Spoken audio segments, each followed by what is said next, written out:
গেল কদিনে বৃষ্টির দাপট যেন কমছেই না। খানিক পরপর অঝরে নামছে বৃষ্টি।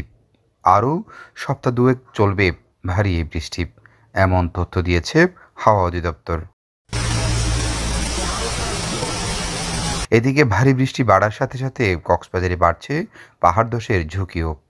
গেল কদিনে কক্সবাজার পৌরসভায় কয়েকটি ওয়ার্ডে ঘটেছে পাহাড় ধসের ঘটনা। তবে হতাহতের ঘটনা না ঘটলেও পাহাড় ধসে মারাত্মক ক্ষতির সম্মুখীন হয়েছে বেশ কয়েকটি পরিবার।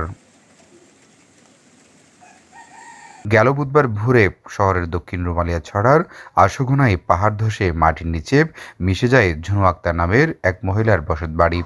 শখের লালন পালন করা হাঁস মুরগি কবুতর সহ বসতবাড়িতে ব্যবহারের সকল জিনিসপত্র মিশে গেছে মাটিতে।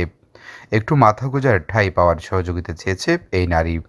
জিনিসপাতি এখান কিছু না রান্ধি হয় বেলা ডেকছি আন্ডি নাই তাকি বেলা খেতা হানি নাই ভিতরে বললি আর হাসি দেন একান 5 পয়সা নাই আতো মায়ে ঘর বাড়ি কান কেন করে বান্ধি চিন্তা করি তারা যদি সরকারি যদি নি যাগো কিন্তু খুশি করি এর আনা যাই। অন্যদিকে অল্প হলেও পাহাড় ধসের শিকার হয়েছেন জনু আক্তারের প্রতিবেশী বৃদ্ধ এই মহিলার পরিবার।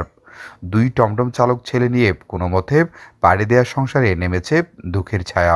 আরা বাজি এখন মানে আর দুয়ার গান্না গিয়ে তারা যদি কেন সাহায্য করে না এনে সাহায্য করুন মেরি তেড়ি ফেলাই তেলাই এর দিয়া করিতে মানে আর তো এখন হাস্যর দৈন্য কেউ নাই আল্লাহ বাদ বাজি তোমার খুব চাইবেন ধরি কি করি মারা তোরা জামাই মরি গিয়ে দুয়ো ফুয়ারিশিয়া চালাই বুঝছেন না বউ আছে দুয়ো নাতি আছে 3-4 জন।